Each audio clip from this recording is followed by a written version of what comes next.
پرانے وقتوں کی بات ہے، ایک چھوٹے سے ملک پر ایک بادشاہ حکومت کرتا تھا۔ بادشاہ بہت ہی عیاش پرست انسان تھا۔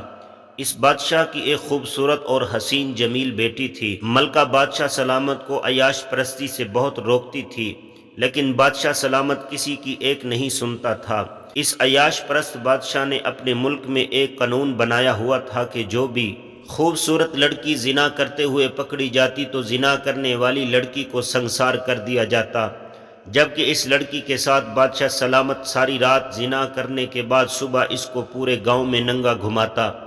اس بادشاہ سلامت سے تمام رعایا بہت خوف کھاتی تھی کہ غلطی انسان سے ہوتی ہے اور گناہ بھی انسان سے ہوتا ہے، لیکن اس کی سزا بھی ہمیں اسلام کے مطابق دینی چاہیے، نہ کہ اس لڑکی کو ننگا کر کے پورے گاؤں میں گھمایا جانا چاہیے اور اس کی عزت کو تار تار کیا جائے۔ بادشاہ سلامت ہر وقت اس طاق میں رہتا کہ کوئی لڑکی زنا کرتے ہوئے پکڑی جائے اور میں اس سے زنا کر کے اس کو پورے گاؤں میں ننگا گھماؤں۔ یہ سب کچھ دیکھ کر بادشاہ کا ایک وزیر بہت تنگ آ گیا تھا اور وہ ہر وقت بادشاہ سلامت کو نیک مشورے دیتا، لیکن بادشاہ سلامت اس کی ایک بھی نہ سنتا تھا۔ ایک دفعہ وہ عیاش پرست بادشاہ ایک گاؤں سے گزرا تو اسے ایک بزرگ کی بیٹی بہت پسند آ گئی اور اس پر پہلی ہی نظر میں فدا ہو گیا۔ اس عیاش پرست بادشاہ نے سوچا کہ اس لڑکی کے ساتھ کیسے زنا کیا جائے۔ تھوڑی دیر سوچنے کے بعد بادشاہ سلامت نے اپنے محل کے ایک سپاہی کو ایک منصوبے کے تحت بھیجا اور کہا کہ گاؤں کی اس خوبصورت لڑکی کو اٹھا کر ایک غار میں لے جاؤ اور تم اس کے ساتھ زنا کرنا، اور ادھر میرے سپاہی تمہیں رنگے ہاتھوں پکڑ کر لے آئیں گے اور میں دکھاوے کے لیے تمہیں تھوڑی سزا دے کر اپنے ملک سے انعام و اکرام دے کر رخصت کر دوں گا اور اس لڑکی سے اپنی زنا کرنے کی خواہش پوری کر لوں گا۔ وہ سپاہی محل سے نکل پڑا اور اس کی بیٹی کو رات کو اغوا کر کے ایک غار میں لے گیا اور اس کے ساتھ زنا کرنے لگا۔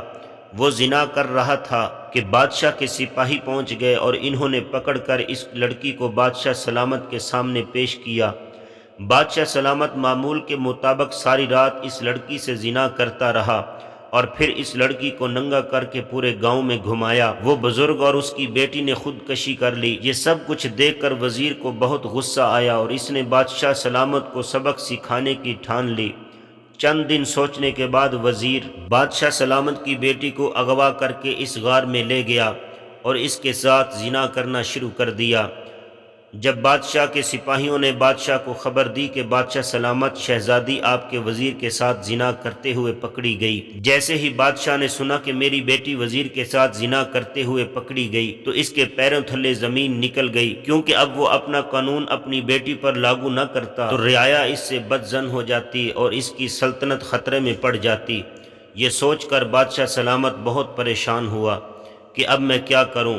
انہی سوچوں میں گم تھا کہ اس کے سپاہی وزیر کو پکڑ کر اور شہزادی کو لے کر محل میں حاضر ہوئے۔ جیسے ہی وزیر محل میں داخل ہوا تو اس نے بادشاہ سے کہا کہ تم مجھے سنسار کرو اور اپنی بیٹی کے ساتھ ساری رات زنا کرو اور اس کے بعد اس کو صبح گاؤں میں ننگا گھماؤ، کیونکہ تمہارا قانون سب کے لیے برابر ہے۔ اگر تم نے ایسا نہ کیا تو تمہیں اپنی سلطنت کو چھوڑنا پڑے گا۔ یہ سب سن کر بادشاہ بہت پریشان ہوا، کیونکہ ایک طرف اس کی بیٹی تھی جبکہ دوسری طرف اس کی سلطنت تھی۔ جب یہ خبر پورے ملک میں پھیل گئی تو تمام رعایا محل میں جمع ہو گئی۔ بادشاہ سوچ رہا تھا کہ اپنی بیٹی کو بچاؤں یا اپنی سلطنت کو، لیکن اس بدبخت بادشاہ نے اپنی سلطنت کو ترجیح دی اور اپنی بیٹی کے ساتھ زنا کرنے کے لیے تیار ہو گیا۔ معمول کے مطابق شہزادی کو تیار کیا گیا اور جیسے ہی بدبخت بادشاہ کمرے کے اندر داخل ہوا تو بادشاہ کی بیٹی اس کے سامنے ننگی موجود تھی۔ بادشاہ سلامت کے دل کی دھڑکن تیز ہو گئی اور اس کے سانسیں رکنے لگیں۔ اب وہ جیسے ہی اپنی بیٹی کے قریب جا رہا تھا تو اس کی دل کی دھڑکن تیز ہو رہی تھی۔ اب بادشاہ کو معلوم ہو گیا تھا کہ میرا ہی قانون مجھ پر بھاری پڑ گیا ہے۔ اگر میں مجبور والدین کی بیٹیوں پر یہ قانون لاگو نہ کرتا تو شاید آج یہ سب کچھ میرے ساتھ نہ ہوتا۔ اب اس کے پیر کانپ رہے تھے اور وہ سوچ رہا تھا کہ اگر میں نے اپنی بیٹی کے ساتھ زنا نہ کیا تو میری عمر بھر کی محنت سے حاصل کی گئی سلطنت چند ہی لمحوں میں میرے ہاتھ سے چلی جائے گی۔ جیسے ہی بادشاہ شہزادی کے بہت قریب ہوا تو اس وقت زمین پر گرا اور وہیں مر کر ڈھیر ہو گیا۔ تھوڑی دیر بعد وزیر اس بادشاہ کو گھسیٹتا ہوا تمام رعایا کے سامنے لے آیا اور ان سے کہا کہ اگر میں نے بادشاہ کی بیٹی کے ساتھ زنا کر کے غلط کیا ہے تو میں سنسار ہونے کے لیے تیار ہوں۔ یہ سب سننے کے بعد رعایا اس سے بڑی متاثر ہوئی۔ جو بادشاہ اتنے سالوں سے لڑکیوں کی عزت کے ساتھ کھیلتا رہا تو اس کا انجام اس وزیر نے دکھا دیا۔